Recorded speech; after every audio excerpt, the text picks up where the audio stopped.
Dear viewers, good evening and welcome to today's series Visit, and many thanks for all the messages to Visite at QS24.tv.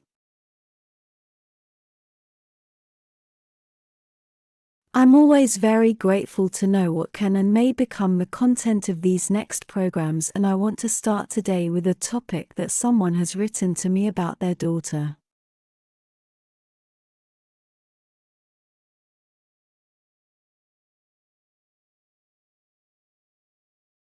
My daughter has psoriasis. All parts of the body and sometimes body orifices are affected. The head and the foot are particularly bad for her. We've tried many things. It just doesn't get any better. The only thing left is MTX, so cortisone, and it only helps temporarily. My daughter was born in 2004. She got neurodermatitis when she was in kindergarten and later psoriasis in the 3rd grade.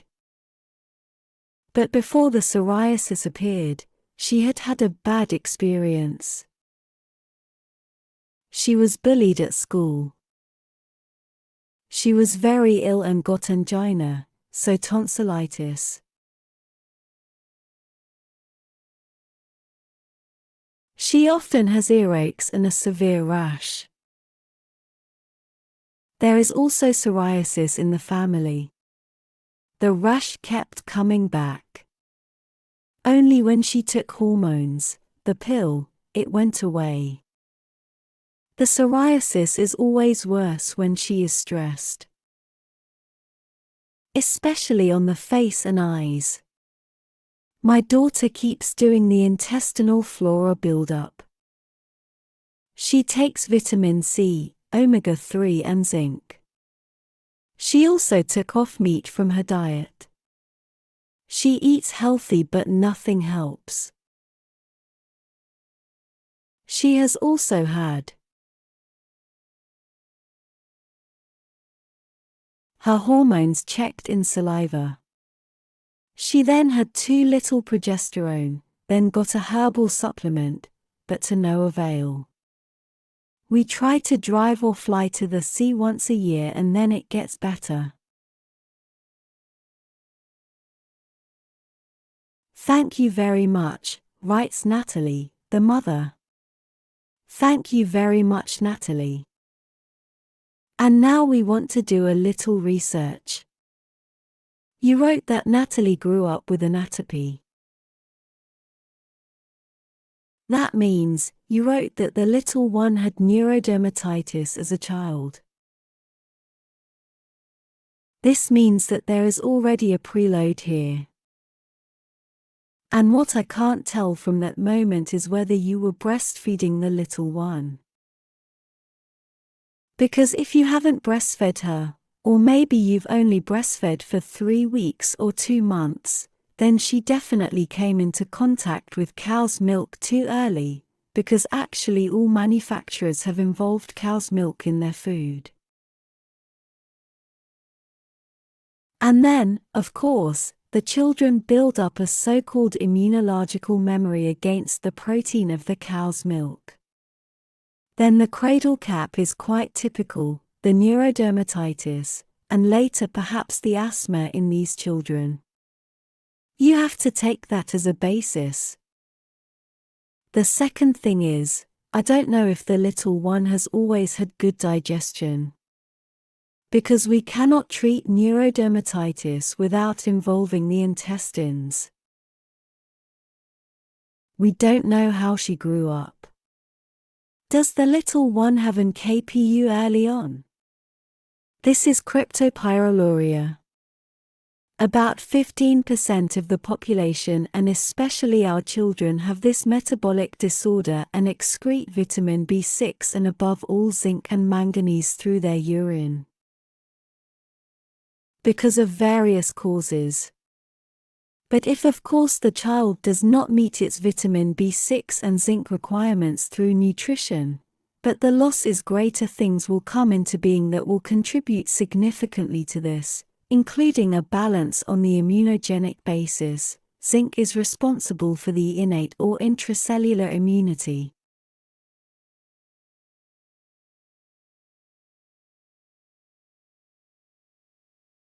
And it is actually important that you go into diagnostics about a KPU again. It's not bad for the kids. It's just a urine test. 24-hour urine is best. Psoriasis today is classified as an autoimmune disease.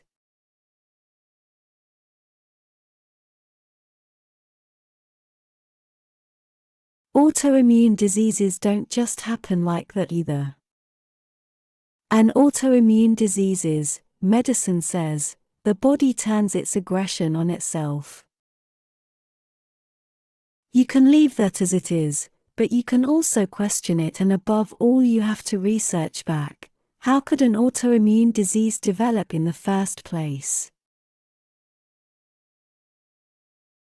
Because the autoimmune disease always needs the triggering of various factors. So just maybe, having a genetic disposition is what it's called. Not detoxifying well doesn't mean I have to develop an autoimmune disease.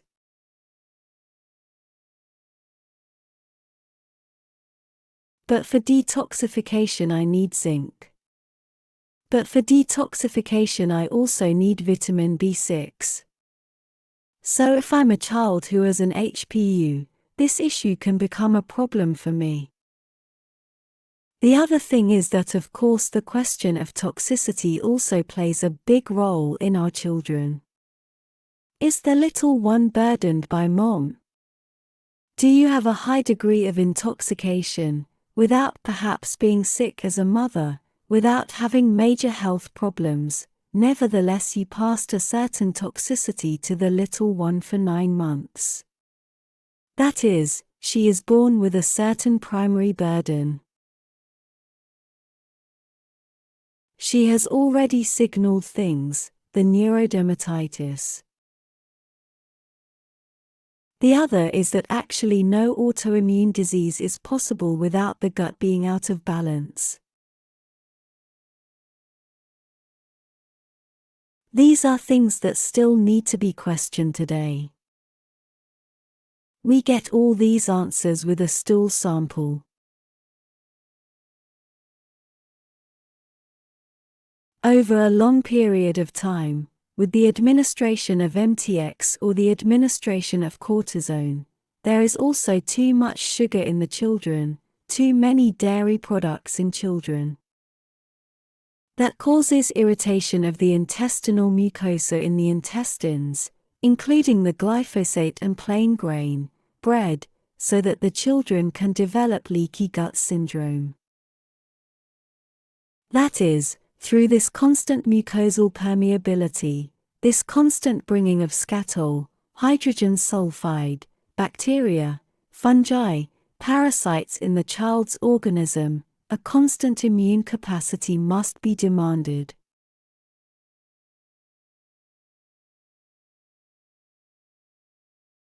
The immune system, however, is a system that is designed for our personal protection. That means, an immune system has millions to billions of daily tasks, which it fulfills with one of the highest precision for us humans.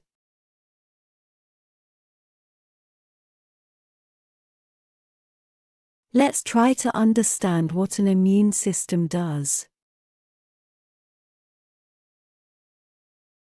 It has defense cells in the blood which at a very rapid rate are active, 24 hours for us, for example the neutrophil granulocytes, a type of white blood cell, which then phagocytose foreigners, bacteria, viruses, fungi, that are in cooperation, also with so-called macrophages, which are larger, which then digest the material, break down what was destroyed.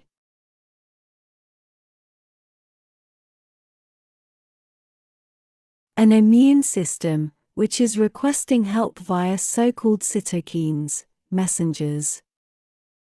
An immune system that, in very strong logistics, precise down to the last detail, also is highly specialized via the T and B lymphocytes in the thymus. It sits here above the collarbone.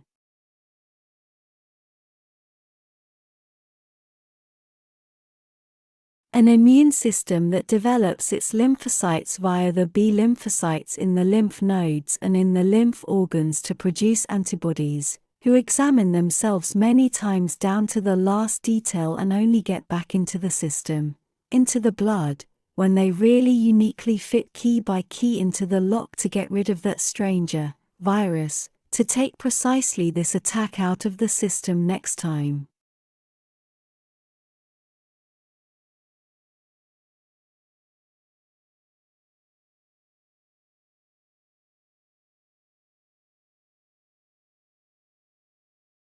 So if I go through a viral disease again, for example, after a few days, so many antibodies can be produced that because the contact was already there, they mature, come into the system and sort it for us.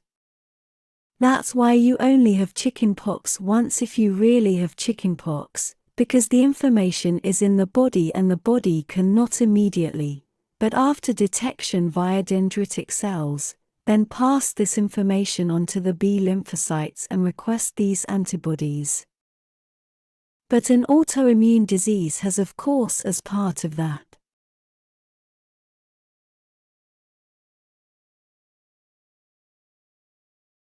developed a malfunction, and that's the problem here, because what we know very well is that there are actually causes that are responsible for psoriasis, so a misguided adaptation to the body's own.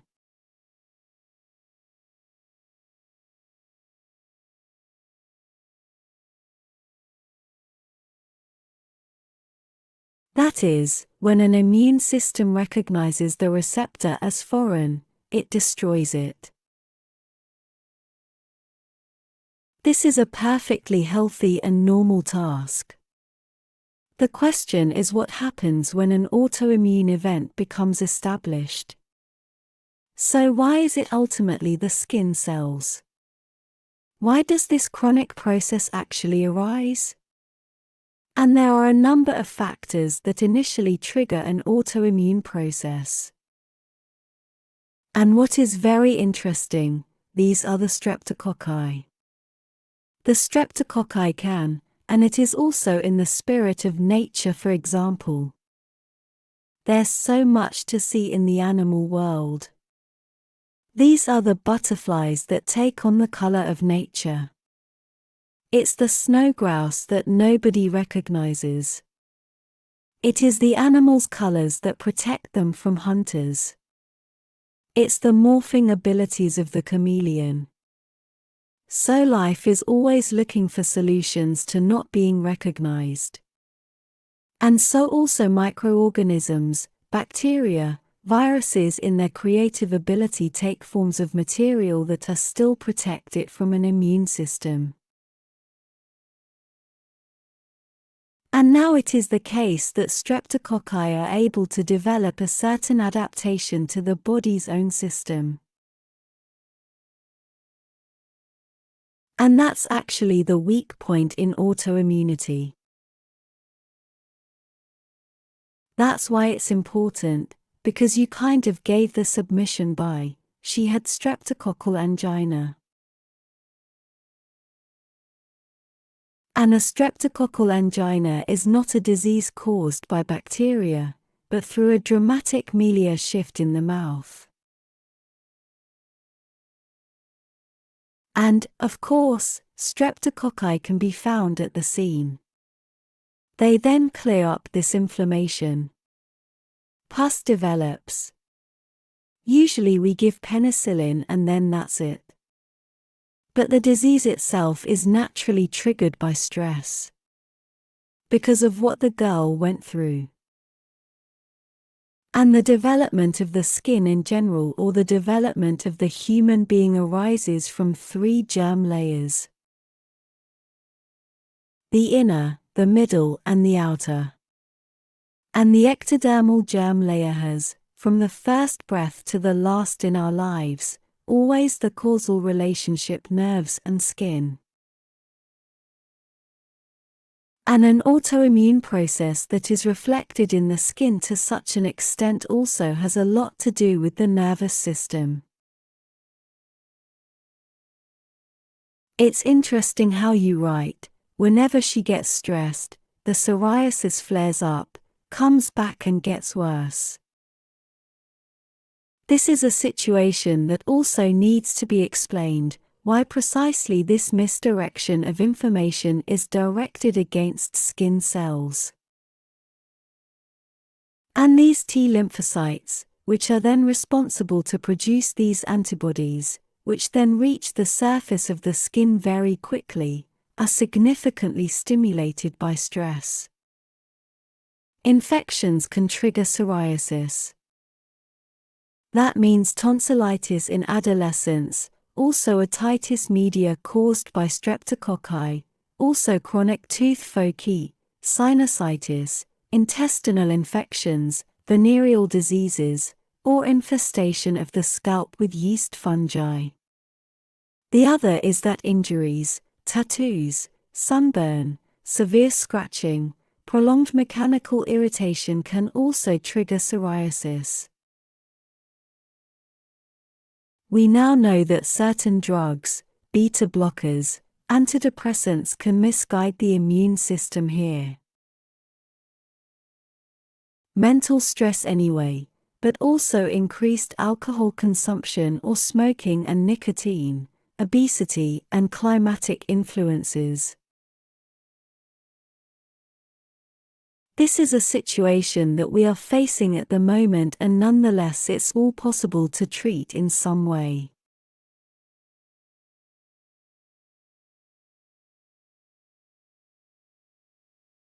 We know today that the vitamin D metabolism is significantly involved, also in the development of autoimmune diseases. We see again and again that the conversion from inactive vitamin D to active, respectively a receptor disorder here in the influence of an insufficient vitamin D level, can develop into an autoimmune disease. Vitamin D controls over 100,000 immune functions.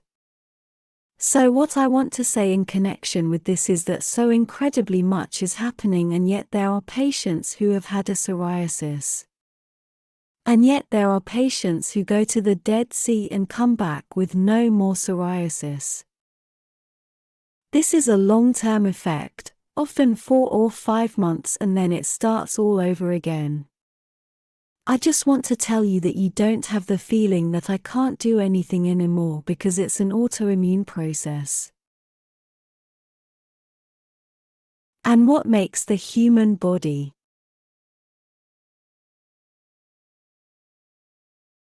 is a marvel. And I've said for many years that we need to support the immune system. And I really have to correct myself a lot, after I, as a doctor, go deeper and deeper and see what happened there. We call this a mimicry.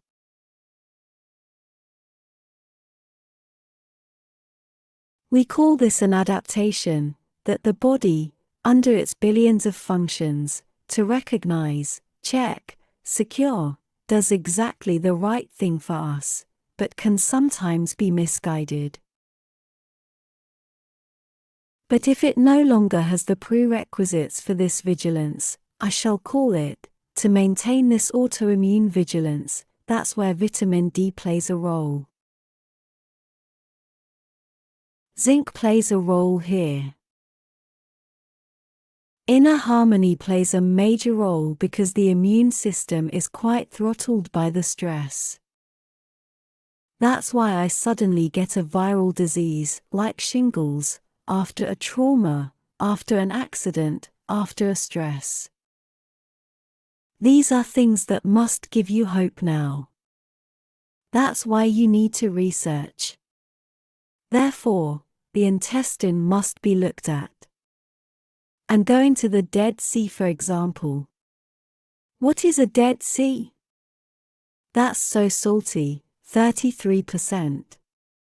The Mediterranean has 3.8%. So high in salt you can lie on it. With all my autoimmunity, why do I feel better when I go home? These are minerals such as calcium, magnesium, bromine, iodine, and also sodium chloride. But these are not only the charms or the incredible well-being of this food in terms of minerals. That's the light.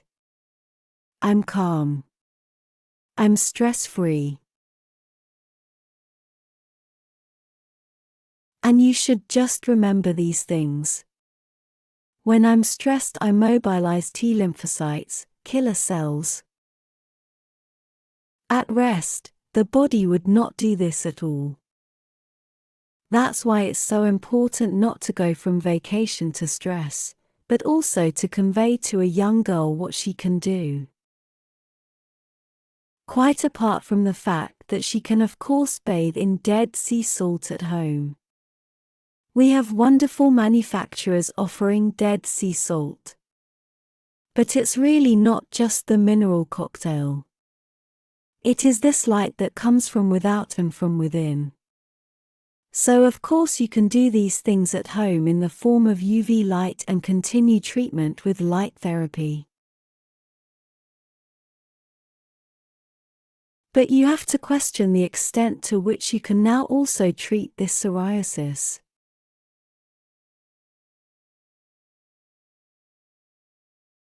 I wouldn't see it as hopeless at all. It's also really not about not eating meat. She has to maintain her vitamin B12 levels. But search for all the things and take an interest in books out there where people treated psoriasis. We have very, very good developments. If I can recommend one thing to you, microimmunotherapy, especially for psoriasis, because it's exactly for this incoming, and modulates and rebalances the transporting of these overactive T cells, triggers the nervous system. And the skin and the nervous system belong together. And maybe I could give you now some information on psoriasis. It's definitely not complete enough. There is a lot that you do well, but there are still many other possibilities. And in this sense, always think anti-inflammatory omega-3, anti-inflammatory vitamin E. Nuts contain a lot of vitamin E. Really good greasy ointment.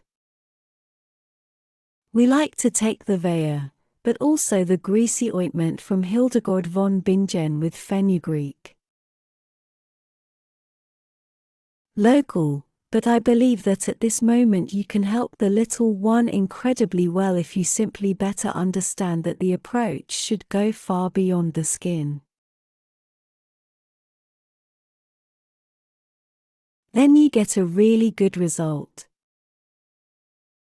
In this sense, many thanks. I wish you all a wonderful week and look forward to the next episode of Visit with you. Goodbye.